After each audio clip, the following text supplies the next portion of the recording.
Good morning. I am Commander BP Singh, retired. I had made few videos on withdrawal of tax rebate from disability pension of ex-servicemen.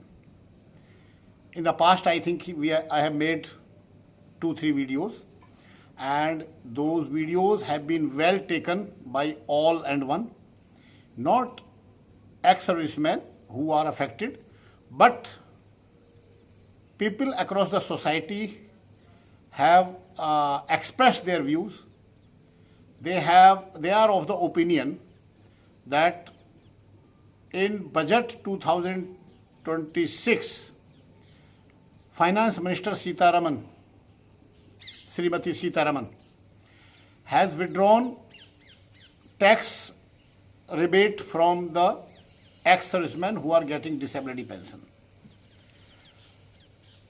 देखिए, ये जो disability pension के ऊपर tax rebate है, ये 1922 से चला आ रहा था. 2019 में government tried to withdraw it and one officer of the colonel rank, he approached Supreme Court, and Supreme Court had given its verdict that status quo to be maintained. उस चीज को सर्कमवेंट करने के लिए, उस चीज को बाईपास करने के लिए गवर्नमेंट ने बजट के थ्रू इसको विड्रॉ करने का काम किया है. जैसे जैसे अलग अलग फोरम्स के ऊपर वीडियोस बनने लगी, अखबारों के अंदर लेख लिखे जाने लगे, चिट्ठियां फाइनेंस मिनिस्टर श्रीमती सीतारमन और डिफेंस मिनिस्टर श्री राजनाथ सिंह को, प्लस देश के प्रधानमंत्री श्री नरेंद्र मोदी को जाने लगी, ये जो मुहिम है, ये जो लड़ाई है, या ये जो इशू है, इस इशू को एक रिकॉग्निशन मिलने लगी नेशनल लेवल पे. और जैसे जैसे लोगों को ये पता चला, क्योंकि शुरू में लोगों को ये पता ही नहीं था कि एक लाइन बीच में डाल दी गई कि disability tax rebate on disability pension will be withdrawn. आप देखिए कि जो आपने डिसेबिलिटी पेंशन पर टैक्स रिबेट उसके लिए रखी जो आगे सर्विस नहीं करेगा और अपने he will be boarded out, उसको बोर्डिंग आउट बोलते हैं, he will be boarded out, invalidated. आप देखिए कि जो the person who is continuing or who comes out of the service due to low medical category, and you will appreciate this effort that he will not get a job what he deserves otherwise. Had he been in shape 1 in category medical category fit, he will not get such job. Because जब disability शरीर के अंदर आ जाती है, उस disability की वजह से आपको कॉरपोरेट में भी जॉब नहीं मिलता है उस लेवल का जो आपकी क्षमता के हिसाब से मिलता. सो आपकी जो कैपेबिलिटी है दैट हैज बीन कंप्रोमाइज्ड, और आपकी कैपेबिलिटी कंप्रोमाइज होने की वजह से you are losing your job, और you are losing the job what you are suppose to get, you are not getting that job. So कहीं ना कहीं आपको इस चीज की भी लॉस होती है कि आपको वो जॉब नहीं मिलती, वो पेइंग कैपेसिटी कॉरपोरेट की नहीं है कि जो आपको आपकी क्षमता के हिसाब से दे, आपको नुकसान होता है. और जब से ये मोमेंटम गैदर हुई है, इसके अंदर एक मोमेंटम आया है इस फाइट के अंदर कि डिसेबिलिटी पेंशन के ऊपर टैक्स रिबेट हटानी चाहिए या नहीं हटानी चाहिए, एक नेशनल डिबेट के ऊपर ये मुद्दा पहुंच चुका है. Member of parliament Shri Shashi Tharoor ji ने ये पार्लियामेंट के अंदर मुद्दा उठाया है. अपने एमपी हैं, इंडियन नेवी से retired captain, he is member of parliament from south Goa, captain Viriato Fernandes. He has written a very strong worded letter to finance minister and defence minister. Doctor TC Rao हैं, he is a retired veteran. He has also written a letter to finance secretary and defense secretary. मेरा कहने का तात्पर्य यह है कि बहुत सारे फोरम्स पे इस इशू को उठाया जा रहा है.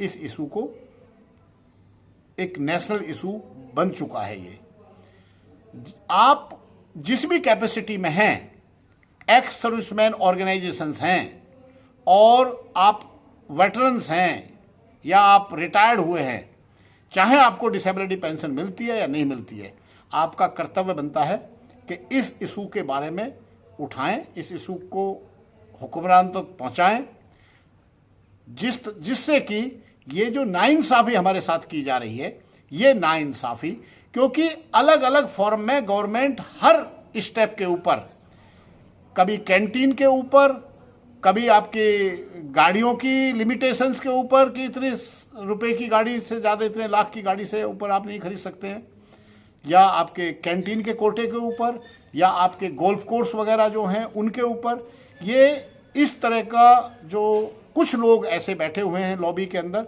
जो ये नहीं चाहते कि डिफेंस पर्सनल को, वो हमारे अपने दुखों से दुखी नहीं है, वो हमारे सुख से दुखी हैं, तो वो उस तरह की मूव अटेम्प्ट बीच बीच में करते रहते हैं।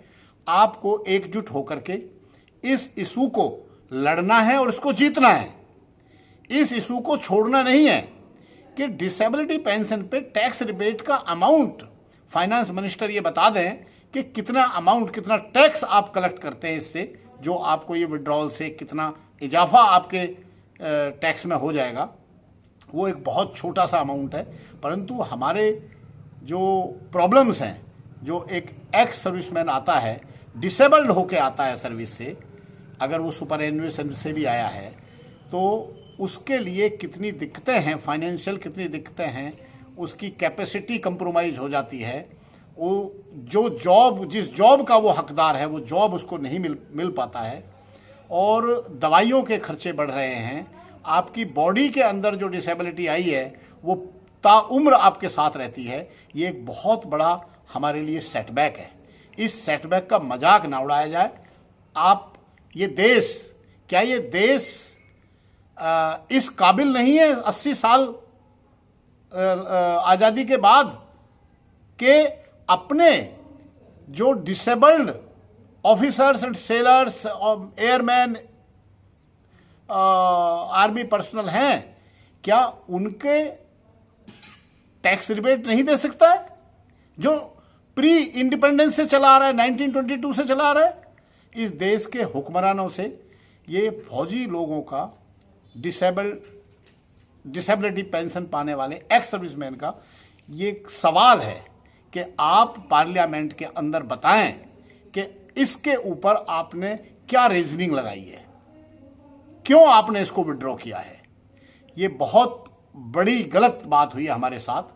मैं आपसे रिक्वेस्ट करूंगा कि इस चैनल को सब्सक्राइब कर लें और इस वीडियो को ज़्यादा से ज़्यादा लोगों तक पहुंचाएं, जिससे कि हम अपने हक की लड़ाई लड़ सकें। लेजिटिमेट हक है हमारा। डिफेंस मिनिस्टर श्रीमती सीतारमन, और चाहे डिफेंस मिनिस्टर श्री राजनाथ सिंह हो, चाहे पीएमओ और प्रधानमंत्री नरेंद्र मोदी जी हों, जिस फोरम पे भी हमें लड़ना पड़ेगा हम लड़ेंगे।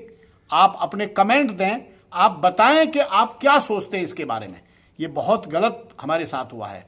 मैं सभी फौजी भाइयों से रिक्वेस्ट करूंगा कि आप अपना मत जरूर जाहिर करें और इस चीज़ को डिस्कस करें कि इसका आउटकम क्या है, आखिर गवर्नमेंट चाहती क्या है। एक एक करके आपसे ये फैसिलिटीज़ क्यों विड्रॉ की जा रही हैं, आप इस फौज को या फौजी जमात को क्यों इस तरह से टारगेट किया जा रहा है।